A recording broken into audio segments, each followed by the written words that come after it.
with an anchor location at 910 South Mountain Road, Freedom Heights City, Utah 84037. We're going to begin this meeting with a Pledge of Allegiance. It's going to be led by Flo, and a thought and a prayer by Gary. Please rise. I pledge allegiance to the flag of the United States of America and to the republic for which it stands, one nation under God, indivisible, with liberty and justice for all.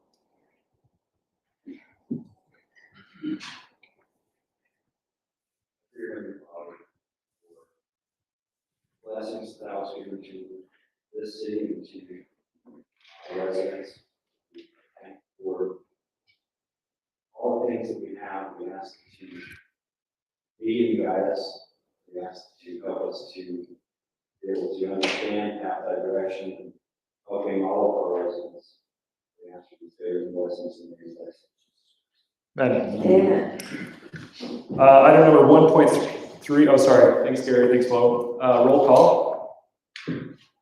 Councilmember Gary Anderson. Here. Councilmember Mark Cottrell. Here. Councilmember Eileen Moss. Here. Councilmember George Ray. Here. Councilmember Florence Stafford. Here. Mayor John Coleman. Here. Thank you. Item number 1.4, which is the city council training. We put this on our calendars every city council meetings so that we can have a quick 3-minute training on our responsibilities and roles as an elected official, as elected body. Mark, you have the floor tonight. Okay, when I did this, we got this training book, Powers of Duties, and within the first few pages, there was something that kind of struck me about local government and why we have cities and towns. And this is kind of why I wanted to go on the city council. One paragraph says the first and foremost purpose of local government is to provide these types of services. People long ago learned that some useful and necessary services are more efficiently provided by the group rather than an individual effort.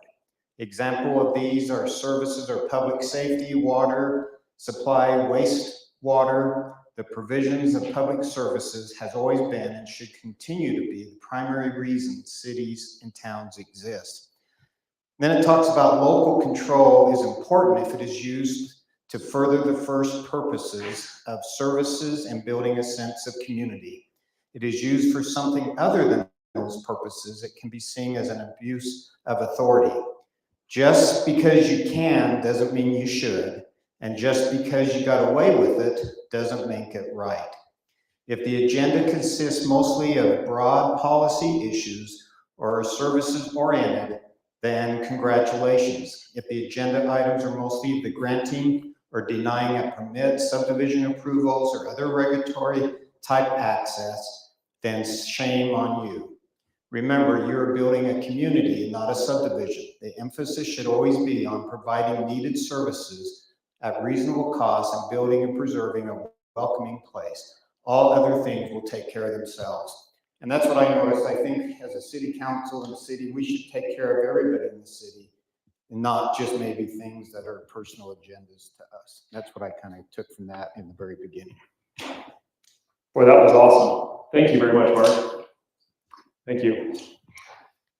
We're going to move on to item number 2, conflict of interest. Do we have any conflicts of interest to discuss tonight? Seeing or hearing any, we're going to open it up to open session. Anyone can take their time. Not seeing or hearing anything, we're going to move to item number 5, which is 5.1, which is the business items. We're going to have a training, or annual training for stormwater safety, cleanliness. It's going to be led by Ted and Zach. Yes, that's right. Either you get a microphone and speak into that, or come up and talk into the dais. Can I plug in, or you got this? I know the delay. That's what I'm worried about, but we'll make it work. I'll make it work. Okay, I'm gonna take this away. Stay ahead of it. All right. Thank you for being here, Ted and Zach. Yeah, thanks for having me. I always enjoy coming to present. I don't see a green light. There we go. I put together this presentation, and there's going to be a lot of acronyms. I'm going to throw at you guys, throw at everybody. In fact, all of us today, Ted, me, Lane, all the public works guy, went to the annual training they have for MS4s and contractors. And it was actually a really good training. We had a panel discussion, we had a breakout session where we talked about actually UDOT's audit, and then a separate breakout. I think those guys went to the dewatering. Half of the public works went to a dewatering session, which is pretty cool, but learned some new things. I hope to cover a few of them. This specific training is actually going to be geared more towards the city, and what's called a SWIMP. And that's an acronym for Stormwater Management Plan. Okay, cool. Sorry, I've got a separate, I don't normally do it on two systems, but, so what is a stormwater management plan? Well, I mean, you can read along with me because I'm mostly going to try to cover these. I'm going to zip through them, read the ones I probably don't need. It's just a written plan that the city has. In fact, as you also know, we just got done with our audit, and we're actually going to be updating the SWIMP to come in compliance with our recent audit. But the SWIMP is a pretty big document, right? But it has measurable action items and clear definitions for everyone's benefit. But it's also required by the EPA and the Utah Division of Water Quality. Like I said, provides those measurable goals. And this is part of our SWIMP is the annual training, right? It's for public works and utilities planners. I'm glad Jeff's here. Engineers and administrative staff. So again, this is part of the requirement. Next slide is some of the definitions in the SWIMP. The things that I guess everyone needs to be aware of on that list of people who need to be training is minimum control measures, or MCMs. It's pretty much what it sounds like, the minimum control measures. The control measures, though, are the BMPs, MCMs, BMPs. You'll hear BMPs a lot when talking about SWIP. And in fact, Ted and I at this other training were talking about why they call them best management practices and not, like, what I say, absolute definitive things, because a best management practice is usually geared for each individual stormwater condition or site condition, because one size doesn't fit all in a lot of these best management practice. But and I can read through these if you want, but I'm hoping some of you guys have read this. What a BMP is. Examples, right, would be ordinances, standards, or operating procedures, and street sweeping, silts, fence are good best management practices. Next slide.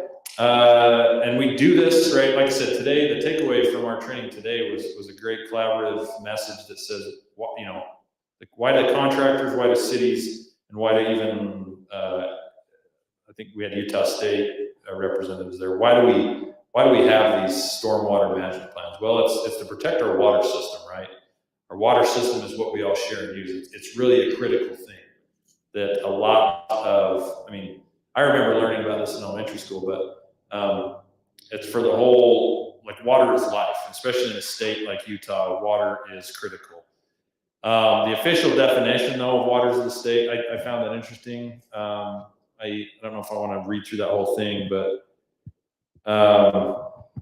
public or private, which are contained within, flow through, or border upon this state or any portion thereof, but then it does the exceptions. Waters confined to and retained with the limits of private property. So technically, those aren't waters of the state, which do not develop and or constitute a nuisance or a public health hazard or a menace to fish, wildlife, which shall not be considered waters of the state. It's a good definition. Some of it's rather obvious as well, but sometimes it's worth pointing out some of those key definitions. So simply put, it's just about any water conveyance or storage, including groundwater. Because we do have a well or wells here in Fruit Heights. Ooh, there we go. I'm sure you guys have all seen some form or another of this diagram that pretty much highlights what we pretty much have here in Fruit Heights, right? The mountains all the way down to the lowlands of, I guess, the westernmost part of Fruit Heights, right? The golf course or Main Street, but we're out to the treatment plant. Next slide, we'll roll through. The SWIMP, though, also our plan defines the permittee, right? In this case, it's Fruit Heights City, right? We're the MS4. And it defines the illicit discharge, and what that's defined as, right, is any discharge to a municipal separate storm drain. Because again, we talked about waters of the state and private property, they kind of have their own thing. But even private property runoff and waters can, contaminate some of the municipal separate storm sewer. That's what the MS4 stands for. MS4S is another acronym. Any discharge to a municipal separate storm sewer that is not composed entirely of storm water, except discharges pursuant to the UPDES permit. And discharges resulting from emergency firefighting activity. They exclude the firefighting stuff. So that's the definition of illicit discharge. Simply put, any discharge in the storm drain system or waters of the state that isn't purely storm water. All right? Exactly. Question, yes. Yeah, so that illicit would be the people who have their sump pumps from their basements going out and draining in the curb. Yes, Okay. that is illicit. That is an illicit discharge. It's actually exempt in the state code. Okay. Well, the land drains. Well, Yeah, so go ahead. Yeah, we do have a lot of that in the city. And even to the point where we did a infrastructure now, country road. So they could pump out into it. The land drain water, and Foundations, yeah, that's. There's a whole list of exceptions Okay. in our. And that is one of them, but sump pumps, why I hesitate, Ted's right, like sump pumping, like the hard part is you just see water being pushed out, you're like, well, wait a minute, where's that coming from, right? And then you have to trace the source, and it's questionable where some of that's coming from. But foundation drains and just full-on land drains are an exception or just part of the accepted discharge. So it wouldn't be necessarily illicit.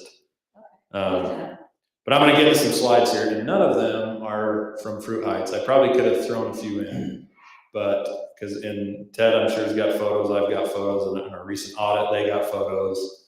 But it's impossible to go anywhere in the country. In fact, again, this training today, this gal was from all over. She had done stuff in Baltimore, Oregon, I think Arizona and Utah, but she's finding obviously the same problems everywhere, but it's hard to go anywhere where you can't see any SWIP violations. But again, that's not the point of this SWIMP, and in this education is kind of to point out to you guys that we have a plan in place to help manage this, and that's why they're called best management practices, because you can't just be cracking down on every little thing. That's just not feasible. That's not reasonable. But you need a plan in place to help protect these waters and to do what you can when you can do it.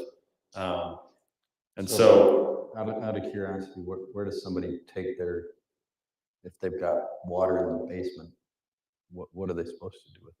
What are they technically supposed to do with it? So good question. I would need more clarification on. When you say water's in the basement, you just mean groundwater, because groundwater still falls into that foundation drain. Yeah. And you can discharge into the stormwater system. Okay, Now, if you've got a backed up sewer No. or rain event, stuff like that, you'll have, there's dewatering companies, there's dewatering bags and other things. There's ways, and Eagle Environmental, there's ways to then, you're not allowed to straight discharge it. You'll have to remediate it. Like it's a process, but it's possible. But that technically part of the city SWIMP says you can't, if it's an illicit discharge, you can't throw it in the storm drain. So that's only sewer, or is it something else? it would be like, pools, we'll get to that because like Cherry Hill, right? Cherry Hill is part of Fruit Heights. And then, in fact, we're talking about, we'll get into these 6 minimum controls that are part of the SWIMP, but a couple slides down, we'll kind of show what you can and what you can't discharge into the system. But pools, like when we do water jobs, like Lane, we highly chlorinate the new water system before we bring it online. And then you'll test residuals, and then we'll have to flush the line. So we've got like have you ever taken a reading on the parts per million of like a brand new line full of chlorine? Like there's a lot. It's crazy high. Like it smells like just bleach, you know, and you can't just flush that onto the hillside or down in the storm drain. That's an illicit discharge. You have to dechlorinate it. There's those tablets. There's other ways to dechlorinate it, but almost every water project we've done in the city, we've had to dechlorinate it or figure out ways to spread that water out after it's. But yeah, there's dozens of examples. I'm not going to get off in the weeds too much about that, but like I said, I do have a slide coming up. We can look through that and look at some stuff. But like I said, part of the SWIMP are the 6 minimum control measures, right? 6 MCMs, right? Public education and outreach, right, which helps our residents, our kids, the rising generation, public involvement. You know, when knowledge and communication is power, you know, having that as part of our plan will just help prevent, right? Knowledge and education helps prevent a lot of these issues. Illicit discharge detection and elimination, construction site stormwater runoff control, long-term stormwater management, in new development and redevelopment. So that's also just, when you hear post-construction stormwater, that's what it's talking about. That's like our detention basins. Those are areas or regional basins like what UDOT's kind of put as part of this the 89 expansion. Any of the new development stuff we're doing on Rockloft and even the Heights here. I don't know if you guys remember that underground basin going in. That's part of this SWIMP plan. Is keeping, and there I could probably talk for another hour about the importance of the water system, right? The previous slides, or water cycle rather, you know, and how that affects, you know, that's a hot topic right now in the state, and trying to save the Salt Lake and where all the water's going, and all that is related to this SWIP and SWIMP for each city along the Wasatch Front and in northern Utah. Anyways, I keep going off topic here. I'm trying to get through this quick. So, sorry. We are, I think, so the SWIPs included the SWIP are examples, and we've got our templates. So anyone that can go to our website, in fact, I'm jumping ahead too, but it's form templates, copy the state permit, and each minimum control measure section contains those goals and deadlines, and for each control there are action items, right? There are things that Ted and anyone involved with this program can measure and track. So the first one, right, is public education. I'm sure you guys have seen maybe the stickers. I think we just went through and updated our city standards to include the hooded with these stamped in them, if I remember. But so that just helps kind of, you know, kids and other people know. In fact, I saw that little thing we've got out front here as I was parking to come in, our little sign that says something about All-Rain. I don't remember what it says, but there was a picture of a fish on it. Yeah, I know, right? Public education, next slide, right? So I just took a snippet of our website, right? We've got stormwater info on, I think we send them out in mailers with our utility bills, or you guys do in your utility bills. Information's on city website, the SWIMP, the hotline, the arrow there. Let's there you go, hotline. Ted and I were talking before. I think that's Ted's direct line, right? That's your direct line. He's the guy that gets so the part of this education, right, is knowing if you guys see, if you're out and about, you know, your neighborhood's the part of the city, these guys are out reading meters, you know, doing their day-to-day stuff, and they see an issue, or you can tell your neighbors, hey, if you see something, you can call our hotline on the website, or it's Ted's number. And Ted, I don't know if you want to go through, have you had any recent, or have you had any issues you've been called out to, and like what type of stuff have you been having to deal with on the hotline at all? Anything of noteworthy? I've never received a phone call. Can you tell us that number so we can actually read it? Sure. 927 927. 7039. And that is straight from the website. So it is on, I pulled this from the website. So that's Ted's, right? I think his cell number or your work number, but yeah, that's the number that they can call if they're like, hey, there's this funny gray stuff in the gutter flowing down the gutter, right? I don't think it should be here. You know, can you come take a look? And part of our SWIMP, our city SWIMP, is to trace it, identify it, and eliminate it, right? And so, yes. I mean, not too long ago, coming off of Rockwell Bridge on Sunday, there's a whole bunch of dirt. Lane came out and worked on it on Monday. Do you want to call them something about dirt? Yeah. Okay. So, and again, part of our audit was just the documentation. Now, a lot, well, it's just me talking now, but a lot of it doesn't necessarily mean, like most of SWIP, stormwater pollution prevention in our SWIP, it's not, I can only think of a few things that are maybe not life and death, right? A lot of this is just, yeah, this is a problem, we should deal with this. This is putting some contaminants or hey, we need to deal with this today. We need to deal with this now. Sediment isn't one of those that I would consider. Ted might feel otherwise, but you're right. I feel like we need to pass the information along. Exactly. Let them decide. Exactly, and that's the point. That's what I was trying to get at is part of our, like, is documentation of these incidences. Like, so if you call the day of, you make that call, or even emails are better. That way we can show we're tracking and enforcing the SWIMP, because, I mean, we had a lot of documentation in our audit, which was great, but moving forward, they were just emphasizing, just make sure you do that. Just make sure when it happens, make a call. When it happens, write a note. When it happens, keep track of it. It's good stuff. But yeah, that's Ted's line. So Ted's the one that gets to deal with it. Ted, like I said, I'll get down to these pictures. Sorry, I talk too much. Where are we on? Number 1, public education, have a registered RSI. I think I've got that certification still. Who, remind me, did your guys, or is it just you, the RSIs and for ICE? Yeah, 3 now. Okay, I thought those guys, I went and did that. We got our SOPs, another acronym for just standard operating procedures. Those are outlined in the SWIP for what the city does in case of, a spill, what the city does in case they get notified, what the city does to work with contractors that have an issue. Those are all in the SWIP. Training for public works employees annually, right? That's part of, this is what this is, right? And we went to that one this morning that was held by, I think, the coalitions.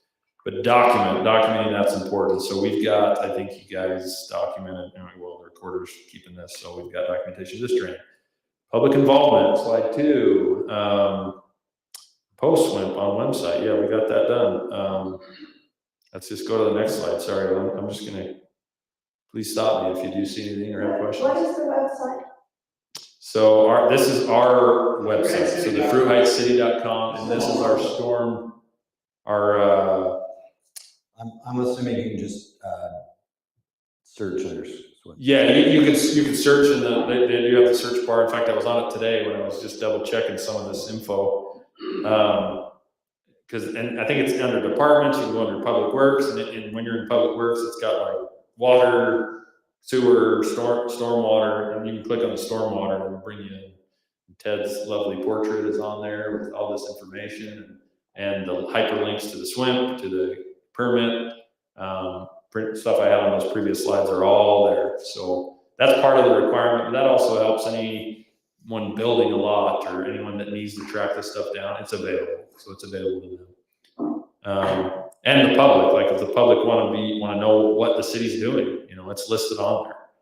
So public involvement, where are we on? Slide 2, next one was illicit discharge, right? I guess the top heading is getting cut off, but I think it's MCM 3, right? Illicit discharge. So illicit discharge detection and elimination, IDDE. General idea is to locate these, find the source, remove it, and then document what we did. our office helped, I think, how was this a week or so ago, you met with Kyler. Our GIS mapping system allows us to, we've already got the storm drain system mapped. We've got most, if not all of the inlets and outfalls mapped.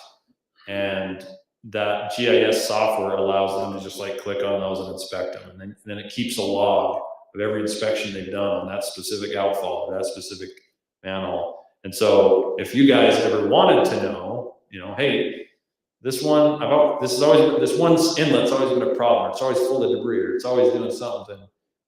We can pull it up on the map and look at the history on it. And if it's never been inspected, that'll show it and say, hey, I want, and you guys can emphasize, hey, I want you guys to make this a priority, right? Make this area, add this to your inspection list, or put it at the top. You can do that. Inspection outfalls, promote collection of household hazardous waste, spring cleaning. I think you guys talking about that earlier. Fall cleanup, publicized hotline, right? We talked about Ted's number. Document. Next one is more or less discharge. All right, the official definition, since that was an earlier question, right? Are you just moving me along? You just want me to keep going to this next slide? That's fine. Illicit discharge, the definition, I think, what is that, slide 14? Any discharge to a municipal separate storm sewer that is not composed entirely of stormwater except discharges per earlier, so like, maybe I'm just off on this one. All right. These are, next slide, sorry. These are not in Fruit Heights, thankfully. I don't even want to know what the green is. I don't think that's a St. Patrick's Day thing, but I'm pretty sure that's like an antifreeze or some other contaminant. That's a big deal. Like that's a real big deal. Next one is, so yeah, sorry, that previous slide was like ones you like, yeah, that's definitely a no. Everyone should know that. This slide though is like, I don't know. I've never really thought of these as illicit discharges, right? Technically, when they did the audit, right, did they look at the dumpsters at the Nichols Park?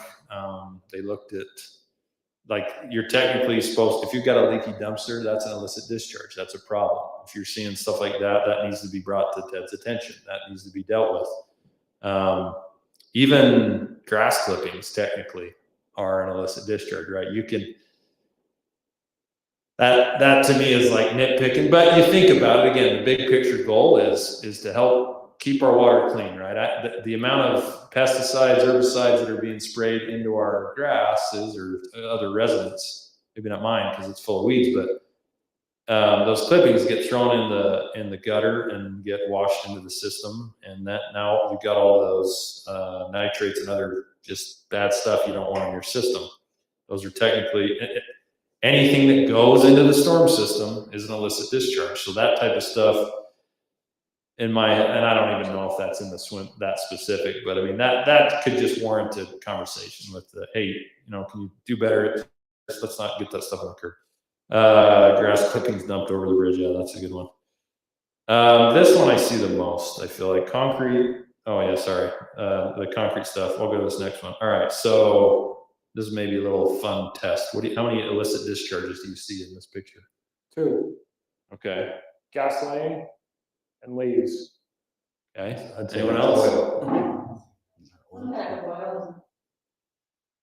Okay. Sure. Next slide. Let's see what we got. All the Cigarette butt. yeah. That was one of them. Trash. Yeah, you got your trash, your yard waste, your cigarette butt, your 7. 7 is actually illicit discharge. Damn it. Wow. But this one, yeah, is a pretty obvious sheen, right? That's probably the most concerning to me. But most of this is typical. Like, you can't go anywhere really not see that. But again, that's just part of our goal. Part of our plan is to help reduce that stuff because it just makes the water cleaner. Zach, was that out in front of the mayor's house? I don't think so. But no, I don't. It definitely wasn't. Yeah, another funny little slide I threw in there, but it's okay. So illicit discharge. This is the slide I was talking about earlier. So this is the non-stormwater discharges that follow non-stormwater discharges the following do not need to be addressed as causing or contributing to a violation. But notice a couple things though, like the dechlorinated, things highlighted in red. Dechlorinated, that's key, right? Waterline flushing, I probably should have put, dechlorinated waterline flushing, because that, Lane knows, that's part of probably his certification, but footing drains, landscape irrigation, diverted stream flows, groundwater, uncontaminated pumped groundwater. So, right, that's why I hesitate when a sump pump, if it's uncontaminated, but, hopefully they're not pumping stuff out of the garage drain or something, mixed with other chemicals, but it's just hard to check those. Foundation drains, springs, water from crawl space, car washing, individual residential car washing. That one was kind of a surprise to me, because I've seen people that use all kinds of lathery, soapy stuff that looks questionable to me, but some of that's biodegradable, some of it's not. But again, you can call the hotline, like Ted. I don't know what Ted would do to go out and just have a discussion with the person and say, yeah, educate them a little bit. But again, that's part of the SWIMP, is just educating people, or back to the public outreach NCM. You're just letting people know that, hey, there's potential for contamination. But ultimately, like with this illicit discharge, and part of the focus of this training is like for you guys to know, if you see something, you should probably just say something. This isn't like rat out your neighbor training, like that. Don't take that away from this. Don't feel like it is, because again, this is for the city's benefit. This is for everybody's benefit. And so if you see something, say something, right? You guys are the eyes and ears of the city. Now let's get into construction sites, because this, I feel like, is the one me and Ted and Darren and Lane and these guys deal with a lot, because these seem to be the most obvious, contributors.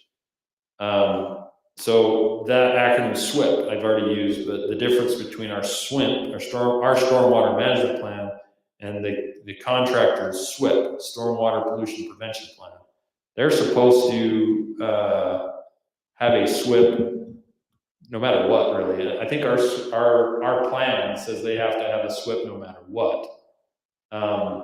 But you're supposed to you're required by the state for all disturbances greater than an acre. That's they do it by land mass or area. For disturbances less than an acre, but part of a common plan of development, you should have required for disturbances less than an acre, but in a sensitive area. So like our floodplain, wetlands, steep slopes, like our sensitive lands we have in for Heights, on East Bench, the faults. But part of that plan is them submitting their BMPs, right? How they're going to handle the site. We kind of know how they're going to excavate, what they're going to do, where the potential hazardous areas or the contaminants are going to be. And we actually discussed that in our pre-construction meetings on everyone. In fact, we've always done it, but now it's an even bigger section after this audit that we have to focus on and kind of highlight for contractors or any individual trying to build or part of a common plan of development. But yeah, our RSIs are the ones that are inspections. The city's responsible for inspecting those construction sites and enforcing the contractor's SWIP. So, Rockloft lately this whole last year, has been awful. But again, BMPs, we're not out there yelling at them every day. I think we kind of were, or we tried, but it was hard for them to manage that every day. So we'd say, okay, well, as soon as it's possible for you guys to come down here and re-sweep, Terrace Drive, get it done. You're in violation. And what I appreciated about the audit was the teeth it kind of gives us, right? And I don't know. Do you want to talk real quick, Ted, on what your takeaway was that we can now do to enforce these? Because prior to that, it was always a frustration to deal with contractors. They're like, hey, Terrace Drive is under mud. You need to get out here and fix this. And they're like, yeah, we'll get to it. And we're like, they just aren't taking us seriously, right? But now,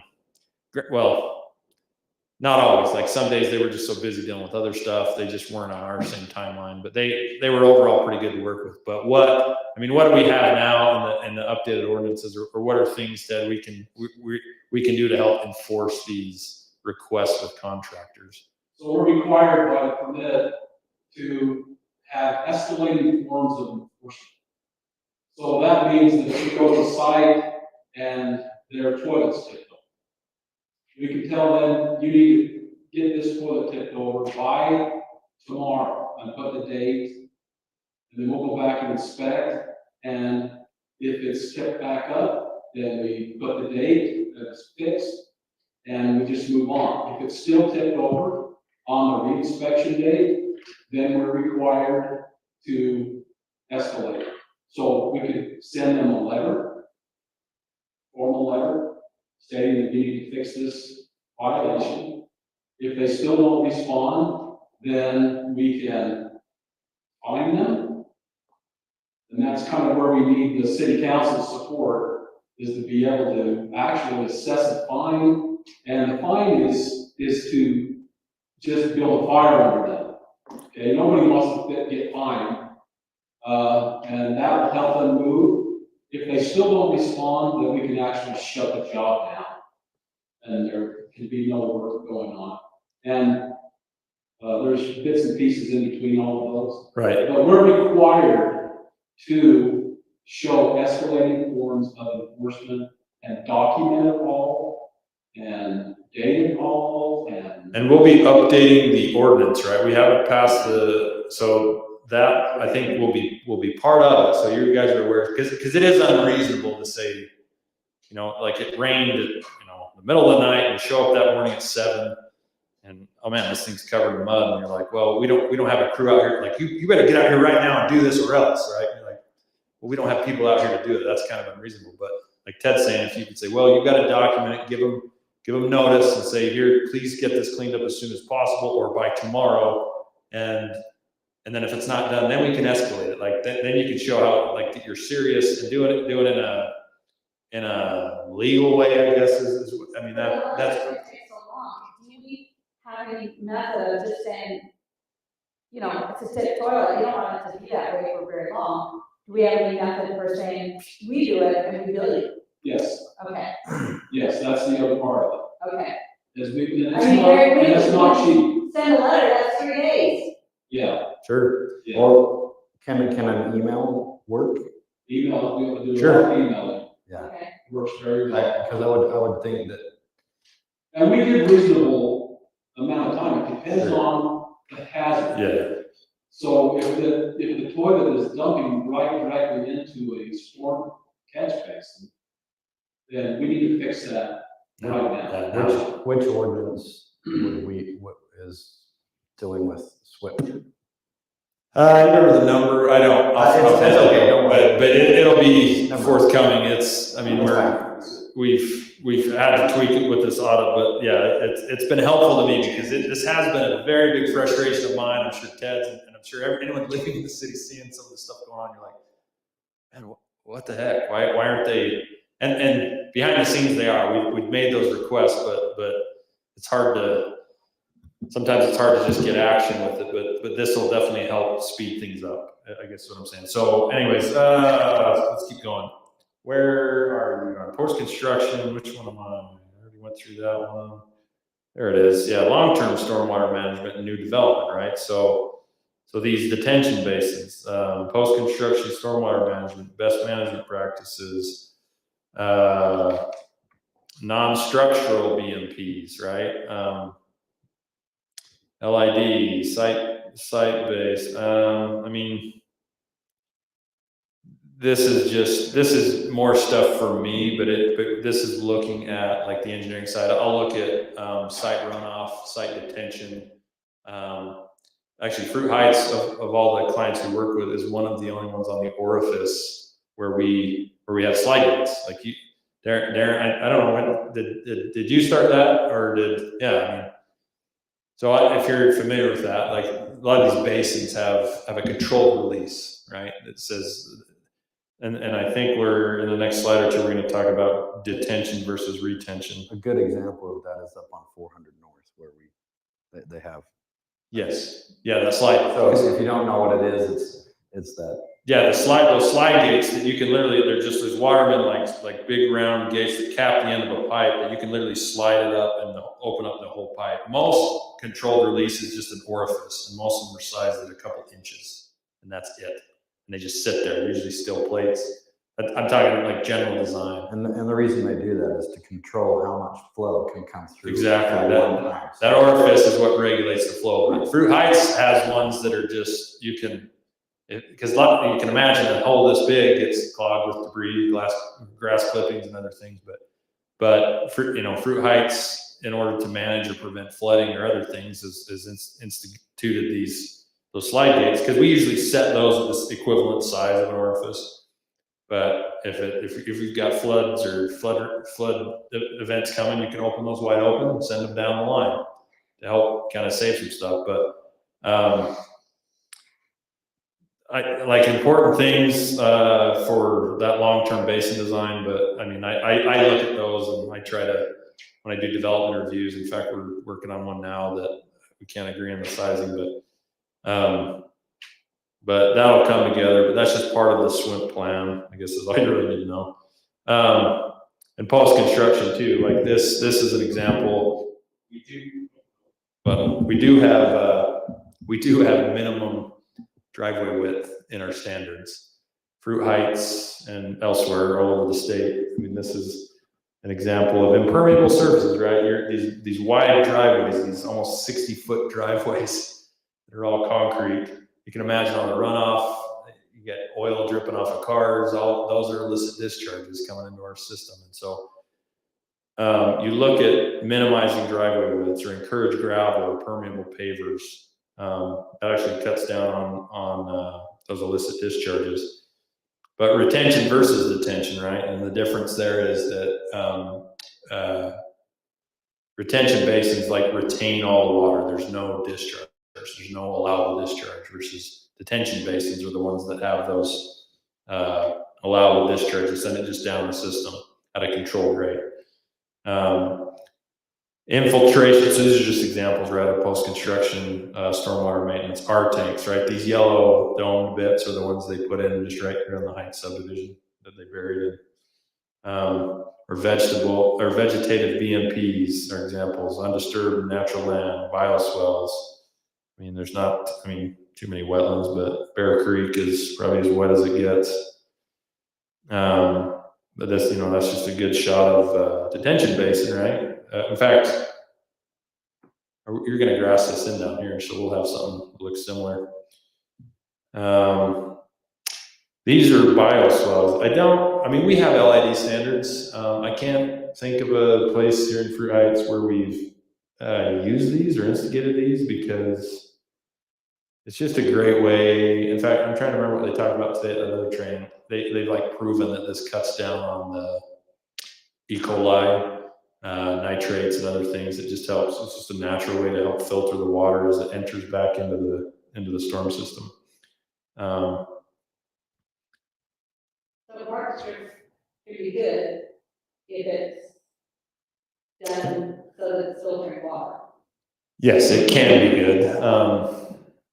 The challenge, though, yes, it can be good. Yes. And it's got pluses and minuses. Yes, it's got pluses and minuses because, you put trees and other things in there, and if you're just not getting water to them, they'll all just die eventually. But if I think honestly, in my opinion, these bioswales are good for areas with quite a bit of runoff.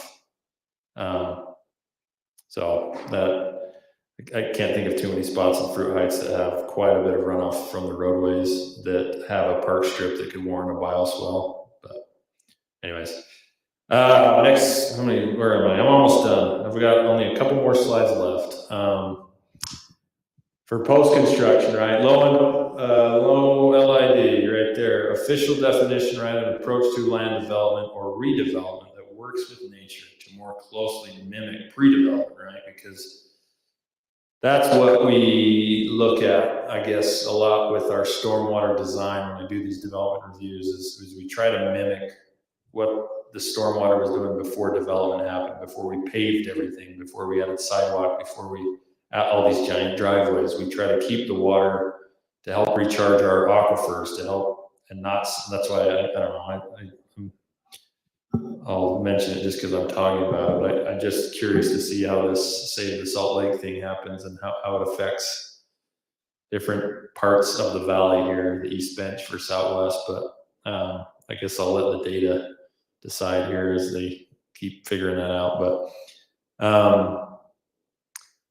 But anyways, LIDs, just simply put, just ways to minimize and slow clean stormwater flows.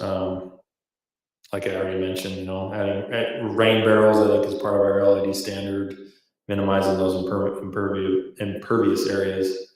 In fact, I saw today this permeable pavement that I've been looking for a location to try that at, but I just haven't, it hasn't come up yet. I haven't had a good spot to use it, but yeah, just another lovely little example, right? I mean, Cherry Hill is probably the only one, and Cherry Hill actually has a pretty good parking lot. I will say they've got an edge like that, but I don't know if they've got any LIDs. But next slide, right? Pollution prevention, right? The minimum control measure number 6. Just good housekeeping, right? We review the SWIPs, we enforce the SWIPs, we do it in a reasonable amount of time. But again, when you guys are out just walking about the community and seeing things, you can contribute to this. Like, it's just checking on, you know, things that stand out to you and you see. So in summary, you know, you got the left of this is bad, the right is good, right? We want to be doing what we're supposed to be doing to help. Again, big picture, the takeaway from today's training here and what we went to this morning was we're doing this just to protect our water systems, right? They're for everybody's use, everybody's benefit. You remember the stats they gave? I should have wrote those down and included these, but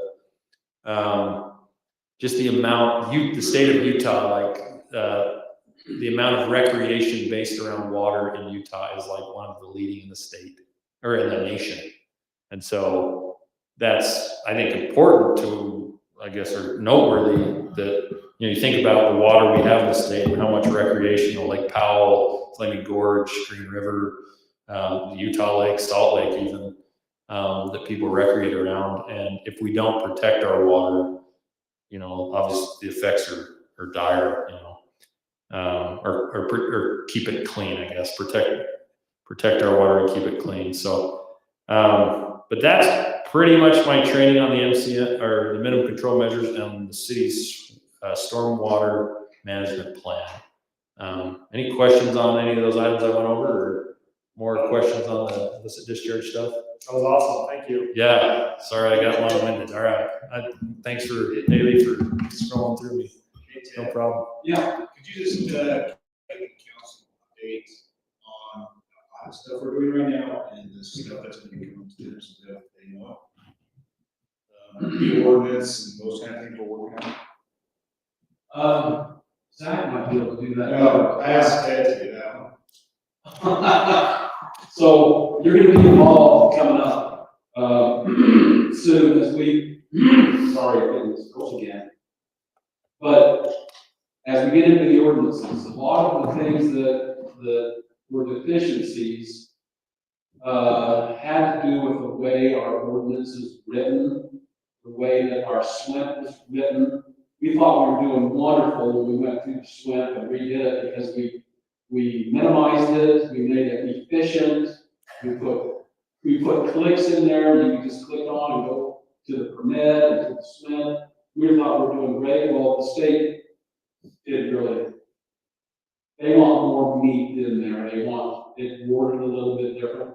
So coming up, there's going to be opportunity or a need for all of you to approve changes to our code, to the SWIP, and More legalistic language. yeah.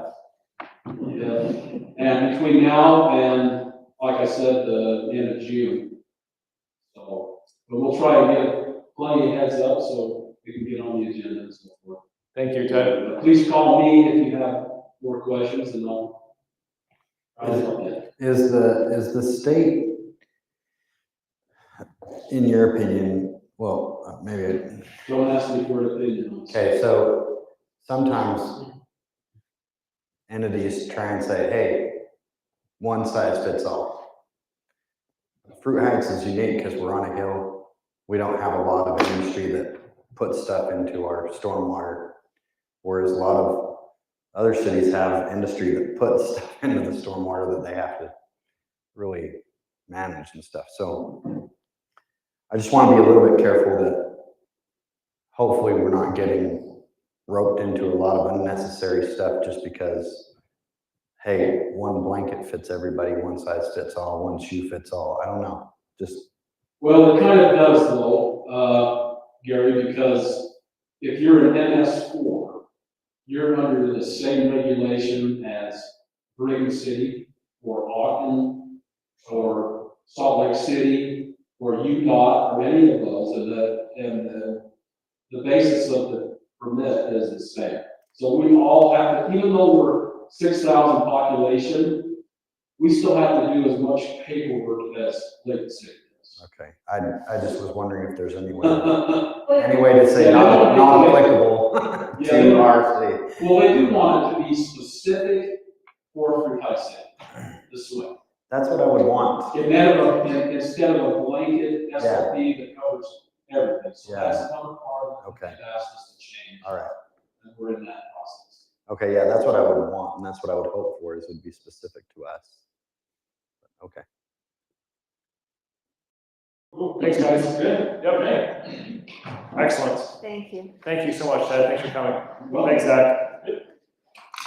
Moving forward, table items number 6.1. Darren has gone back and got more information on the equipment for the IT project and has made a recommendation to move forward with the Intuitive IT bid. And so I would look for a motion. So just maybe just to circle back, I felt like you had looked at it and realized that they've got a good thing going for us. They're providing a cabinet where other suppliers are not providing that. In addition, they were going to label a lot of the things, whereas that wasn't included on.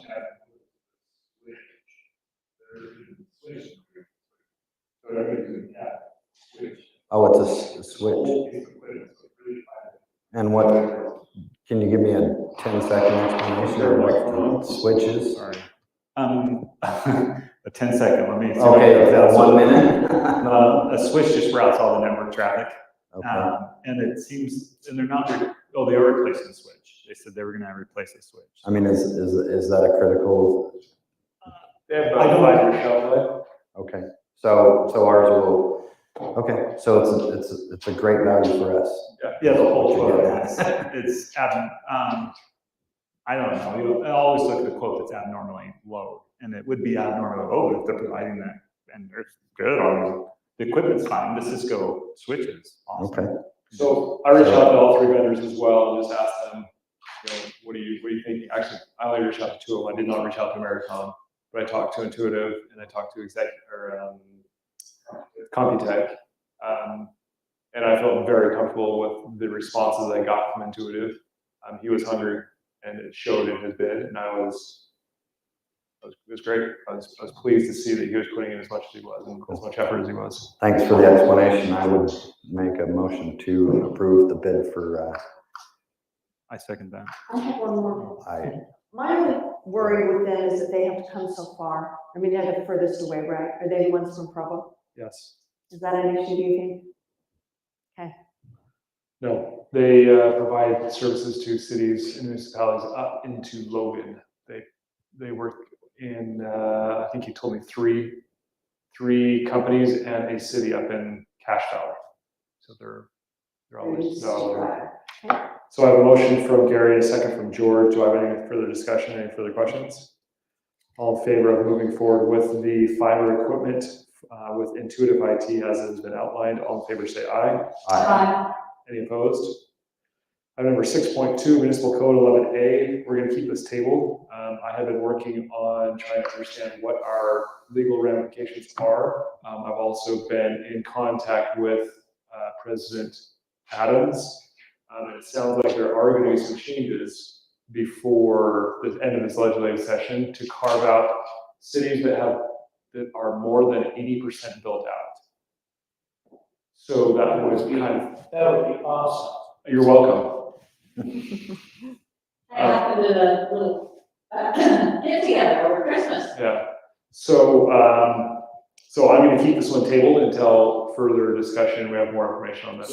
Since I wasn't here, but reading through it, you're talking about the penalty of the BC and road at that 200,000. Right. Okay, because looking at that, I think we should move forward instead of taking a chance. But if you're saying that they're gonna revisit stuff, then I think that's okay. But I wouldn't hate to be penalized because we didn't do something in Yeah, But February. it's not all If we or have to do nothing. it, I think we need a real clean copy before we get to vote, because we didn't have a real clean copy last time. I'm going to keep this table for now, and let's revisit this after legislative session, after the dust settles from everything that's going on.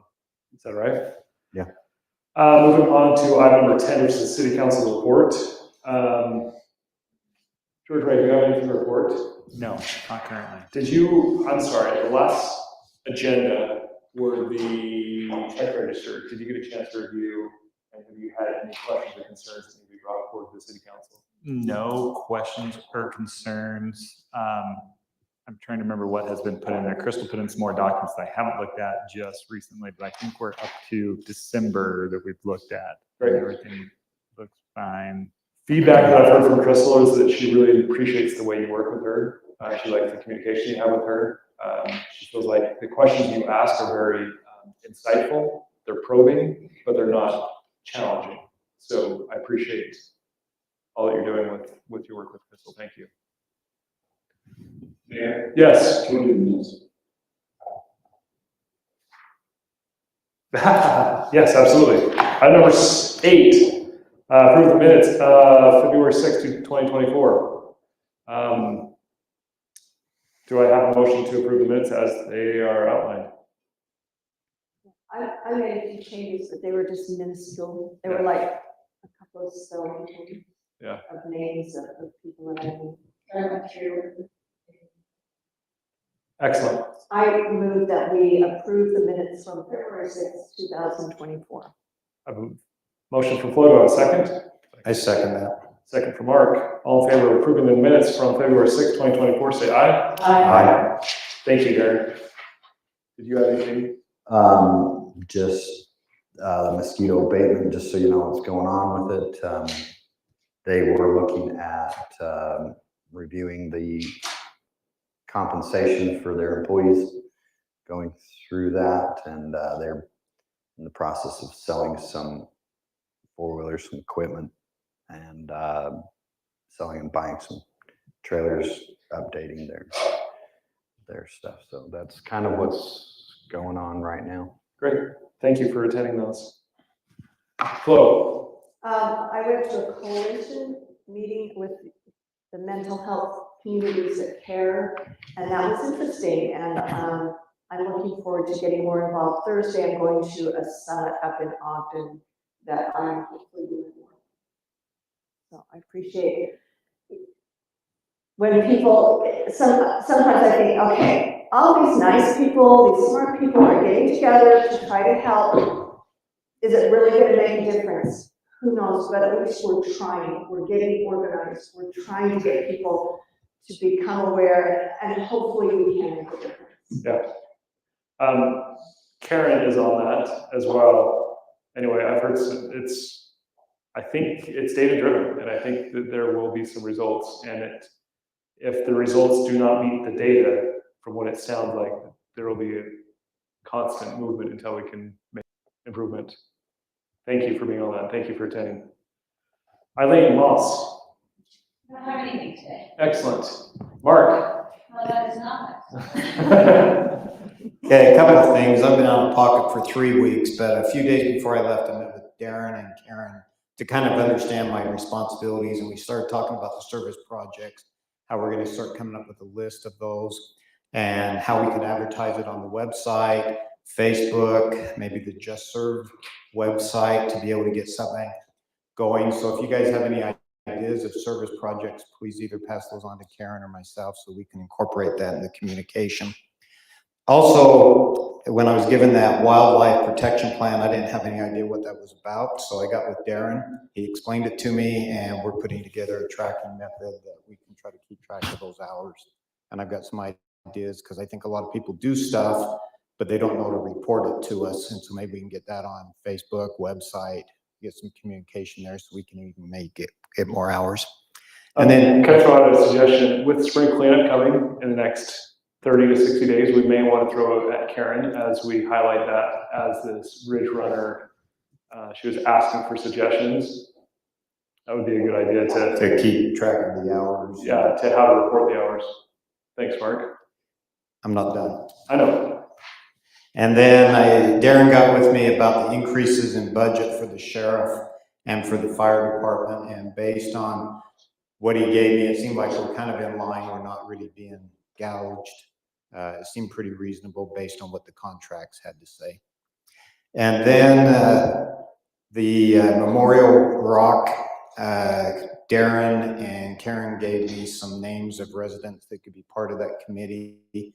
And I would like to have Bob Christensen start getting those people together. We can meet, get some ideas, because it really makes sense to try to do something if we're going to do it here in this open area when we do the remodel, because it could fit in very nice. So I'd just like to know, can I proceed with contacting those residents and start having some meetings? Yeah, absolutely. Okay. I think the best idea would be to create a plan and bring it back to city council before budgets are spent, before anything is outlined for this project. But I think conceptually, all of us we agree with the direction you're going of, getting a rock and engraving a rock and making it look nice out front. I think that's a great idea. Okay. And that's all that I have. Excellent. Welcome back. It's nice having you back. Thank you. Fantastic. Couple things. Lane and Darren and Haley, thank you for getting everyone together. I think the strategic planning meeting, finalizing that with the staff, was very effective.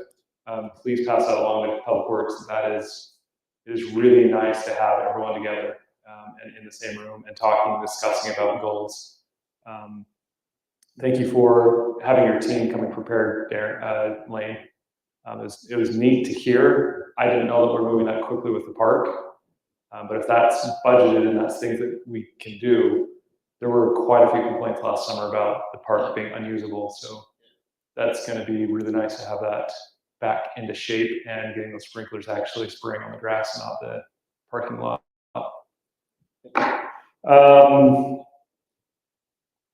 Darren, thank you for you and your staff and getting all the information out to the cottage meeting. We had a meeting last Tuesday night. It was pretty close to a packed house. It was very emotionally charged. We were planning on about half an hour, 45 minutes. I think we walked out of here 3 hours after it started. What's the resolution of that? Where did it end up? So it really just came down to a change, and residents were not wanting to see 1800 connect to Farmington. I will be very clear and concise that there were more Farmington residents in the meeting than there were Fruit Heights residents. And they live in a very beautiful cul-de-sac, and they want that at a dead end. They don't want people coming through their neighborhood. And I empathize with their concerns. But I have not had a chance to talk to Darren since that meeting. There's a couple ideas, things that could come up to compromise with them, but. Where's this at? It's 1800. 1800 over to Bella Vista. Yeah. Top road up over there. Yeah. It's on Farmington's general plan too. So to tie us to. It's Farmington residents that don't want it going through? No. But we had a Farmington city council member here. Yeah. It was neat. My wife knew her. She's a really nice, she's a part of your group, Layton. She defended it. And then when it got heated, she was out of there very quickly. And I think there's a lot of positives that will come from that.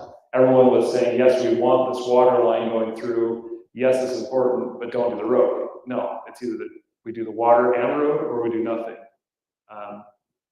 And I appreciate Darren putting us out a bid. I know that there's been a couple of bids that have come in, and in our next city council meeting, we'll probably start reviewing those. But Blaine and Darren have done a really good job with that. Last thing, recycling is something that we are going to have to start addressing and start tackling here in the next few months. The bids are starting to come back, and it actually looks like it's more cost effective for us to move forward with recycling than initially anticipated. South Weaver is moving forward, and they got a bid from Robinson for $4.06 a month. Yeah, which is better than we can offer a can here in our city. So this will be on our agendas probably coming forward to keep discussing it, flush everything out, and then we can invite the managing director, Nathan Rich, and Colette, whatever her name is, as a PR person, to just come in and help everyone understand the value of recycling. But what it really comes down to is the most effective way to recycle and reuse is when it's sorted at the curb. When we can get paper, used paper, plastics into a can that don't get soiled with grass clippings or eggshells or chicken bones, all that paper can get recycled. When it's all in one, cardboard specifically and paper is really hard to pull out, and it's not effective to recycle at that point in time. Mayor, do you know if that price is an every other week pickup, Yes, not weekly? not weekly, it's every other. And I would recommend that as well. Yes. I have one question. Yes, go ahead. We did meet with the cemetery committee. Darren has some things that he's going to put together. So the first thing we're trying to talk about is even do we continue the discussion? And I'm just trying to, we know a lot of things. Yeah. So if we decide to continue the discussion, then at least need to point. Great. Thank you. And that was a pretty nice meeting. Would it be possible to put that cemetery meetings, minutes, details, public? So, because I know a lot of people are gonna ask, and I get frustrated with it way down the road. And stuff. Darren, I just made some notes and sent it out to the committee, but yeah, you it's probably just, send that out to council. yeah, I sent it out to the council, just our notes and what we talked about just a little bit and assignments that we're going to fulfill. So it's very exploratory at this point in time. I recognize that, but I think the one thing that we could do better as a government, not just here, but at every level, is start tracking that stuff better. That way, when we get pushed back 6 months down the road, we can say, this is where we've come from. Go back and research it. And when you're up to speed where I'm at, then we can have a conversation.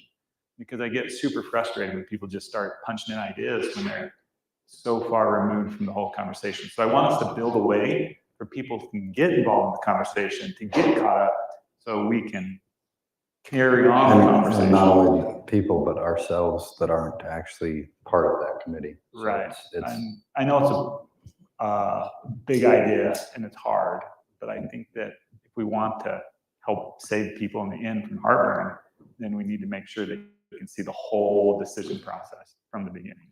Well, I think that's the easy answer. Darren just, he summarized it in just a few lines, really, what we came to, but you have to start somewhere. Yeah, no, I agree. And the discussion really is the discussion. Christmas, turn off your freaking microphone.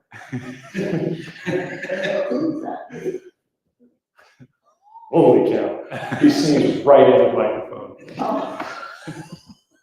So, anyway, we appreciate Darren.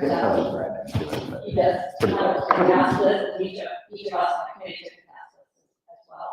And, we'll get back together. Thanks more. Excellent. Lane, you have anything for us? Connect hired another contractor to install conduit, to speed it up. So you guys should be aware, if you get residents calling, yeah, 2 or 3. I think it's 2, maybe 3 different contractors installing conduit. Yeah. How much of the city is left to do? The east side. I wish I had an answer for you. It's, they went through and they've done, and they do it in ponds. And they, some places they do one side of the street, and then the next one they do the other side of the street. Half, 3/4, We're probably getting close to 3/4. it's, but midsummer, we should be completed with conduit being installed. That's great. They're actually their goal, I just talked to them Friday before, work, and their goal is to have all the conduit in by the end of March. So, once they get that in, then they'll start going fiber, and, they're a little delayed on getting it to houses. But Are we gonna put anything out in the newsletter about, sign up now so that you can get it, or, just as a FYI kind of thing? I think they're doing a program when it's all in, aren't they? Yeah, we've done that, and then we're gonna do it again, they'll do it again, so, yeah, and this, they're moving along pretty quick right now. this is not a city project. It would just be for FYI. Anything else, Lane? Thank you. Slide and rock off, we talked about last time, they'll continue that and weather permits. They haven't been able to do anything on it since pretty much last council meeting. From weather and conditions. Awesome, thank you. Jeff Weller, Tip. I have a question. Go ahead. How is this city, the Cherry Hill issue going? Is this an appropriate time to ask? Yeah. We have removed ourselves from that. I think we have submitted all the paperwork that we could for that. And it's in the hands of Cherry Hill and those people who are fighting that out. As a city, we were very well documented, and the information that we sent was very concise and worked really well. Jeff Weller, do you have anything for us? No, not tonight.